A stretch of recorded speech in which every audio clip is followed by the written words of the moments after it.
ஒரு சினிமால புதிய முயற்சிகள், புதிய வித்தைகள காட்டுறதன் மூலியமா, அந்த சினிமா பார்த்தீங்கன்னா, தொடர்ந்து பல நாட்களுக்கு மக்கள் மனதில நீங்காத இடம் பிடித்திருக்கும். அப்படி ஒரு புதுமைய புகுத்தின திரைப்பாடல் தான் இந்த சாரதா திரைப்படத்துல இருந்த பாடல். கே.எஸ். கோபாலகிருஷ்ணன் இயக்கின இந்த திரைப்படத்துல பார்த்தீங்கன்னா கர்ணன் அவர்கள் சினிமாட்டோகிராஃபி பண்ணியிருப்பாங்க. தேவராஜன் எடிட் பண்ணியிருப்பாங்க. இந்த பாடல் காட்சியில பார்த்தீங்கன்னா, ஒவ்வொரு வரி முடியிலயும் விஜயகுமாரி அம்மா பாடி முடிச்ச உடனே, அவங்க வச்சிருக்க ஒரு ஆப்ஜெக்ட் அதாவது பொருள்ல எஸ்.எஸ்.ஆர். அவர்கள் தோன்றா மாரி ரொம்ப அற்புதமா காட்சிப்படுத்தியிருப்பாங்க.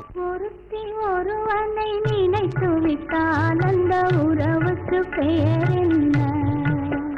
காதல். அந்த ஒருவன் ஒருத்தியை மணந்து கொண்டால் அந்த உரிமைக்கு பெயர் என்ன? குடும்பம்.